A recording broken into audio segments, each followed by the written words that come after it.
చిట్టి పక్షులు రానే వచ్చినాయి చూడండి. ఇప్పటిదాకా ఇక్కడనే ఆడుకుంటున్నాయి. నేను డోర్ ఓపెన్ చేసేసరికి ఇక అక్కడ తిరుగుతున్నాయి. అవి చూడండి ఉరుకుతా ఉంది. కోకిలలు అయితే అన్నీ పక్షులన్నీ కూడా తెల్లవారిందంటే అవి చూడండి రామచిలుకలు కావచ్చు. ఇక చూడండి చిలుక రానే వచ్చింది. అన్నీ వచ్చినాయి, ఓన్లీ నేనే లేట్. ఇక ఈరోజు సండే, మరి సండే అంటే అగ్నిహోత్రం చేసుకుందాం. పక్షులైతే భలే. ఇక్కడ మొన్న నైవేద్యాలన్నీ ఇక్కడ పెట్టుంచిన ఆకుల తింటుంది. ఇక్కడికి వచ్చి పిట్టలు. కోకిల ఊస్తలేదు ఎందుకో, ఇప్పటిదాకా మస్తు ఊసింది. ఈరోజు మన ఫ్లవర్స్ కూడా ఎంత బాగా వచ్చినాయి చూడండి, చాలా వచ్చినాయి. ఒక్కొక్క రోజు పొద్దున మంచిగా చెట్ల నిండుంటాయి.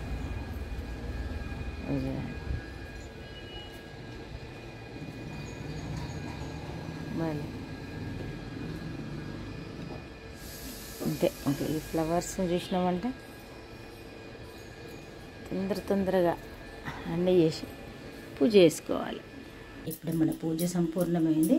మరి అగ్నిహోత్రం చేద్దాం రండి. ఈరోజు సండే, మరి పూజ అయింది, అగ్నిహోత్రం చేద్దాం.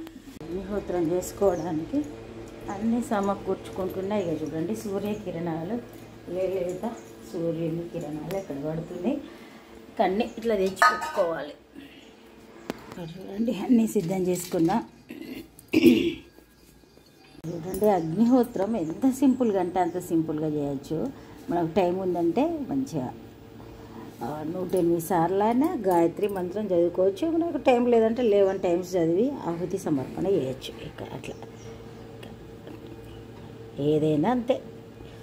ఇక సూర్య అనుగ్రహం కోసం ఒక శక్తి అనేది మనకు కావాలంటే సూర్యుడిని ప్రత్యక్ష దైవం సూర్యనారాయణ మూర్తిని ఆరాధించడం వల్ల ఎనర్జీ లెవెల్స్ పెరుగుతాయి అనేది అదైతే 100% ఇక ప్రూవ్ అవుతుంది. అంటే ఎనర్జీ పెరగడం అంటే మనకు ఎప్పుడు ఒక ఆరా అంటారు కదా, అనవసరంగా అనారోగ్యాలు రాకుండా కొంచెం శక్తివంతంగా ఉండడం కూడా చాలా సంతోషించదగ్గ విషయమే. కాబట్టి అట్లా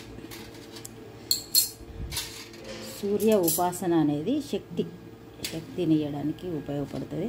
సరే కాదంటే దీపం వెలిగించి మరి అగ్నిహోత్రం స్టార్ట్ చేద్దాం. అయితే ఇక్కడ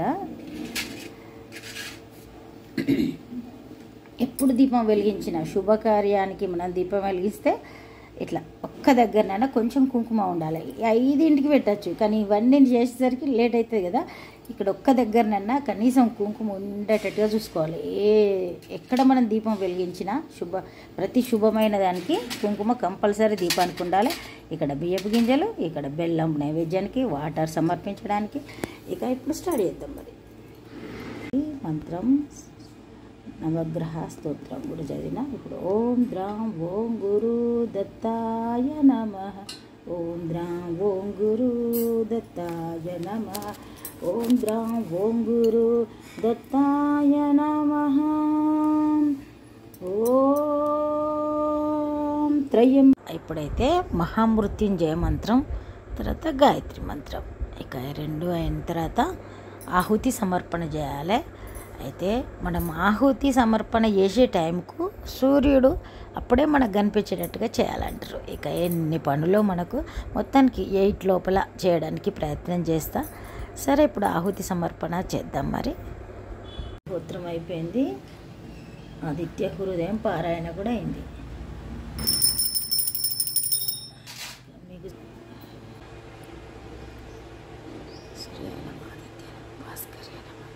సూర్యనారాయణ మూర్తికి కూడా ఇక్కడ చూపిస్తా.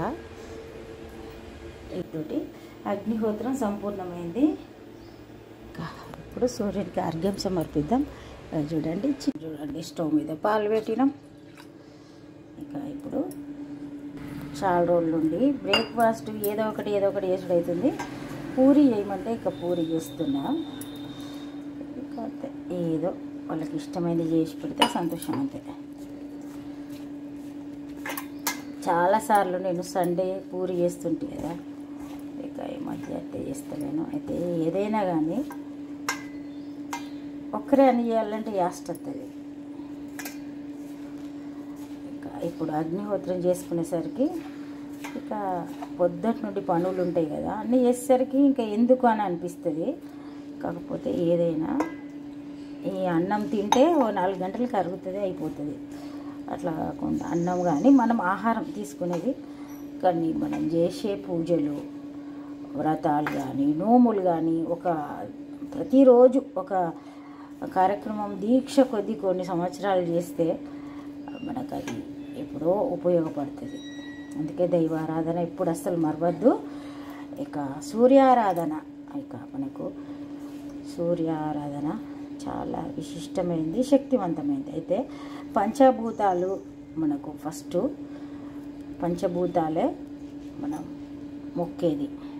పాతకాలంలో అయితే కంపల్సరీ వంట చేసినాక అగ్ని పురుషునికి సమర్పించేటోళ్ళు. అగ్నికి ఆ అగ్నిలా వేసేటోళ్ళు, పొయ్యిలా కొంచెం అన్నం తీసి అందులో వేసేటోళ్ళు. అంటే వాళ్ళు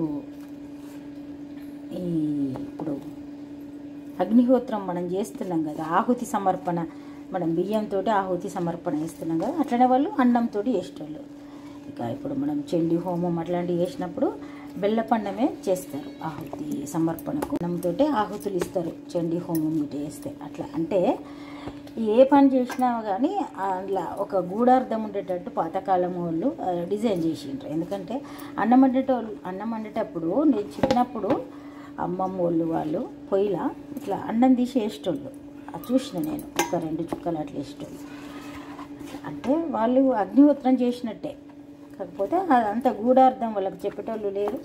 అట్లా ఋషులు మునులు అర్థం తెలుసుకొని చేస్తారు. మనకు అర్థం తెలియకున్నా కానీ మనం ఇట్లా చేసిండ్రు పెద్దవాళ్ళు అని చేస్తే మనకు కూడా అదే ఫలితం ఉంటుంది. ఇక ఇప్పుడు అగ్నిహోత్రం గురించి ముచ్చటొచ్చింది కాబట్టి సరే, చాలా రోజుల నుండి కంటిన్యూ చేస్తున్నా కాబట్టి ఇక శ్రమ అయినా నేను భరించుకొని చేసుకోవాలి అనే ఒక ఉద్దేశం. ఇక పిండి కలిపిన చూడండి, మీతోటి ముచ్చట్లు పెట్టుకుంటా. అయితే ఇలా రవ్వ ఎందుకు వేసిన ఇంత ఉప్పు వేసిన. రవ్వ ఎందుకు వేసిన అంటే పూరి 1 గంట 2 గంటల తర్వాత మెత్తగా ఒక ముద్దలాగా కాకుండా మంచిగా స్టిఫ్గా అట్లనే ఉంటాయి. అట్లానే మరి గట్టిగా ఉంటాయి, మంచిగా ఉంటాయి అట్లా. ఇక ఇప్పుడు దీని మీద ఒక మూత పెట్టి చక్క కర్రీ పొయ్యి మీద వేద్దాం. కర్రీ పొయ్యి మీద వేస్తే మరి కర్రీ కూడా అవుతుంది. మా వారు వాకింగ్ వచ్చిండ్రు ఆల్రెడీ, తను రెడీ అయ్యేలోపు మరి బ్రేక్ఫాస్ట్ రెడీ కావాలి. కనీసం ముకుట్లో ఒక పూరి గోలుతుందంటేనైనా వాళ్ళకు ఓపిక వస్తుంది, అది విషయం. మరి మామిడి ఆకులు 2 కూడా పెట్టుకున్నాం, భలే సంతోషం అనిపించింది. అయితే ఇట్లా మనం వీడియోస్ కోసము నేను అగ్నిహోత్రం చేయడం కానీ, ఈ సూర్య భగవానుని ప్రతిమకు అలంకరణ చేయడం కానీ ఇవి కూడా మన వీడియోస్ కోసం కాదు. ఇది 2015 నుండి నేను అగ్నిహోత్రం నేర్చుకున్న నుండే నాకు అలవాటు. ఇక ఒక్కొక్కసారి ఒకటే పువ్వు ఉంటే ఒకటే సమర్పిస్తా. ఇట్లా పింక్ ఫ్లవర్స్ చాలా ఉన్నాయి కాబట్టి ఇక సూర్య భగవానునికి 7 గుర్రాలు ఉంటాయి కదా రథానికి, అందుకని 7 పుష్పాలు పెడతాయి ఎప్పుడైనా. అట్లా ఒక్కొక్కటి అట్లా సింబాలిక్ ఉంటుంది కదా, సూర్యునికి 7 గుర్రాలతోటి రథం వెళ్తుంది కాబట్టి అట్లా. సరే, ఇక లోపల వంట కార్యక్రమం స్టార్ట్ చేసిన చూద్దాం రండి. చూడండి, మన పాలు రెడీ అయిపోయినాయి, పక్కకు పెట్టుకుందాం. ఇక పూరి వేసుకోవడానికి గిన్నె పెట్టిన. ఇక్కడ చూడండి, పచ్చిమిర్చి, ఉల్లిగడ్డ, టమాటా, సొరకాయ, ఆలు, 2 ఆలు, కొంచెం సొరకాయ ముక్క. ఇక అట్లా మనకి ఎన్ని వెజిటేబుల్స్ ఉంటే అన్ని కట్ వేసుకోవచ్చు. వేసేద్దాం. ఫస్ట్ అయితే మెయిన్గా మనకు ఈ కర్రీ టేస్ట్ రావాలి అంటే ఎవ్వరు తెలియని వాళ్ళు చేసిన, కొత్త వాళ్ళు చేసిన ఆయిల్ హీట్ అయింది. ఇక ఆవాలు వేసేద్దాం. ఆవాలు వేస్తే చిటిచిట అనాలి. ఇట్లా చిటిచిట అని 2గా జీలిపోవాలి ఆవాలు, అప్పుడే ఈ కర్రీ టేస్ట్ ఉంటుంది. ఇక దీనిలో కొన్ని పప్పులు వేసుకోవాలి, పెసరపప్పులు. తర్వాత ఇక వెజిటేబుల్స్ అన్నీ వేసేయడం. ఒకటి ఫ్రై అయిన తర్వాత ఇంకొకటి వేయాలి, అట్లా ఏం అవసరం లేదు. అన్ని వెజిటేబుల్స్ ఒక్కసారి కూడా వేసుకోవచ్చు. మనం కొత్త వాళ్ళ కోసం నేను చెప్పేది, కొత్త వాళ్ళకు ఈజీగా ఉండాలని చెప్తున్నాను. టేస్ట్లో ఏం తేడా రాదు, సూపర్గా ఉంటుంది. టేస్ట్లో ఏం తేడా రాదు. ఫస్ట్ మనం ఆయిల్ ఒకటి ఎక్కువ ఫ్రై అయ్యేటట్టు చూసుకున్నామంటే కర్రీ సూపర్గా ఉంటుంది. ఇక కొత్తిమీర లాస్ట్ ఫైనల్ చేద్దాం. ఇప్పుడు పసుపు, ఉప్పు, కారం వేసి మరి మూత పెడదాం. కొంచెం స్టీమ్ కాగానే కూరగాయలు అప్పుడు మరి కొన్ని వాటర్ వేసుకుంటే, శనగపిండి వేసుకోవాలనుకుంటే వేసుకోవచ్చు, వద్దనుకుంటే ఇవే ఉడికించుకోవచ్చు, అంతే ఇష్టం. ఆలు ఉంది కాబట్టి దాంతో కూడా చిక్కగానే తయారవుతుంది కర్రీ. ఒకవేళ శనగపిండి వేసుకుందామని ఇంట్రెస్ట్ ఉంటే వేసుకోవచ్చు, మీ ఇష్టం. ఇది ఎల్లో కలరే ఉండాలి. మిరప్పొడి వేసినా కానీ కొద్దిగా వేయాలి, పచ్చిమిర్చి వేసినాం కాబట్టి అవసరం ఉండదు. ఇప్పుడు మూత పెడతాం. మూత పెట్టి ఒక 2-3 నిమిషాలు మగ్గనిద్దాం.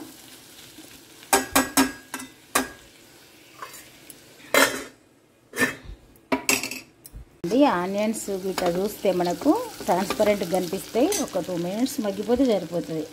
ఇప్పుడు కొద్దిగా మిరప్పొడి, ఉప్పు వేసుకొని మరి కొన్ని వాటర్ వేసి ఉడికిద్దాం. మనకి కావాలనుకుంటే శనగపిండి కలిపి పోసుకోవచ్చు.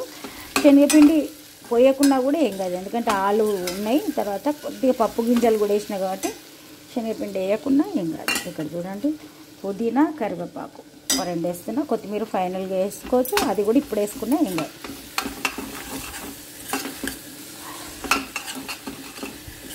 బాయిల్ అయినప్పుడు కమ్మటి స్మెల్ వస్తుందని ఇక ఇప్పుడు వేసిన పుదీనాను, కరివేపాకు, ఫైనల్గా కొత్తిమీర పైన వేసుకుంటే వేసుకోవచ్చు. ఇక ఇప్పుడు వాటర్ వేద్దాం.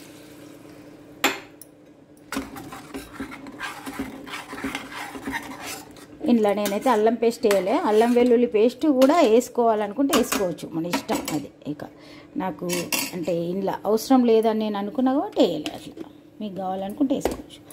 ఇంకొకటి మిరప్పొడి కూడా మొత్తం వేసుకోక అన్ని పచ్చిమిర్చితోటి కూడా వేసుకోవచ్చు. ఇది బాయిల్ అవుతూ ఉంటుంది. పూరికి ముక్కుడు పెట్టినా ఇక పూరి చేసేద్దాం. మనం ఇక్కడ కడప దగ్గరికి పోయినామంటే అవి వెళ్ళిపోతాయి.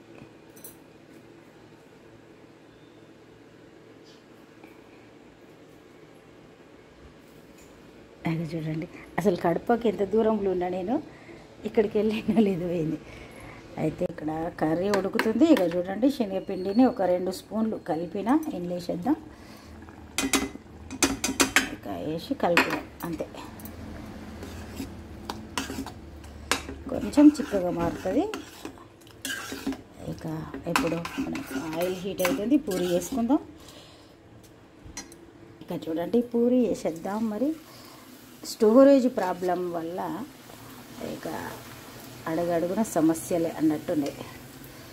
అయితే ఎప్పుడు రోజు వీడియో ఎడిటింగ్ చేయాలంటే ఒక్కొక్కసారి వీలు కాదు. అట్లా వీలు కాక ఇంకా స్టోరేజ్ ప్రాబ్లం వస్తూ ఉంటుంది. ఇక్కడైతే పూరీలు చేసి పెట్టుకున్నాం. ఇక చూడండి,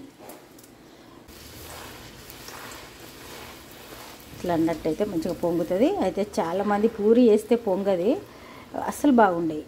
చాలామందిని చూస్తా నేను, అంత నూనె పూరి తిందామంటే నేను తినబుద్ధి కాదు. అట్లా కాకుండా ఒక్క చుక్క కూడా నూనె తినకుండది. ఎంత మంచిగా చక్కగా పొంగింది చూసిండ్రా. అంటే నూనె ఫస్ట్ దీని మీద స్టవ్ మీద పెట్టినప్పుడు మంట మామూలుగా తక్కువ పెట్టే వేడి చేయాలి. మనం అన్నీ తయారు చేసుకునే వరకు అది హీట్ అవుతూ ఉంటుంది. హీట్ అయిన తర్వాత ఇప్పుడు ఇంకా ఫుల్గానే పెట్టే కాలుస్తున్నా. ఇక కాలిన తర్వాత ఇప్పుడు ఇట్లా అంటే కింద ఆయిల్ వస్తుంది. టిష్యూస్ వేసుకున్నాం, పేపర్ వేసి పెట్టినాం. ఇక్కడ ఇక వాయి ఇక తీసి స్టవ్ బంద్ చేసుకొని ఇది బ్యాక్ పెట్టి మరి టీ పెడదాం. ఇక్కడ చూడండి, మన పూరీలు అయితే రెడీ అయిపోయినాయి. ఇక్కడ చూడండి, సూపర్ ఉడికిపోతుంది. ఇంకా అంతే, మంట తక్కువ పెట్టి మూత పెట్టి ఉంచితే స్టీమ్ అవుతుంది కదా, ఈజీగా ఉడుకుతుంది. నేను పూరీలు చేసే పూరి సర్వ్ చేసుకుందాం. మరి అన్ని వెజిటేబుల్స్ తోటి మంచి కర్రీ అయితే రెడీ అయిపోయింది. ఆలు పీసెస్ కావాలనుకున్న వాళ్ళు ఆలు వేసుకోవచ్చు, ఆలు వద్దనుకుంటే సొరకాయ వేసుకోవచ్చు, ఇష్టం. ఇక చూడండి, పూరీలు ఎంత చక్కగా పొంగినాయి చూడండి. ప్రతిదీ కూడా ఇట్లనే పొంగి ఉంటుంది. ఇక మన బ్రేక్ఫాస్ట్ అయితే రెడీ అయింది. ఇప్పుడు నేను బ్రేక్ఫాస్ట్ చేస్తాను, మా వారికి కూడా సర్వ్ చేస్తాను. మరి మన సండే బ్రేక్ఫాస్ట్ ఇట్లా ఉంది. ఇక పూరీల మీద మూత పెట్టకుంటే ఇక మంచిగా ఇట్లనే ఉంటాయి, ఇట్లా ఉండిపోతాయి. ఒక గంట తర్వాత తిన్నా ఏమనిపించేది. అట్లా రవ్వ వేసినందువల్ల అట్లా ఉంటాయి, లేకపోతే మెత్తగా అయిపోతాయి. చూడండి, మన టీ ఎంత చక్కగా మసులుతుంది. అట్లా మసిలినప్పుడు ఒక కమ్మటి టేస్ట్ వస్తుంది. ఇక పూరి మన బ్రేక్ఫాస్ట్ అయిపోయింది.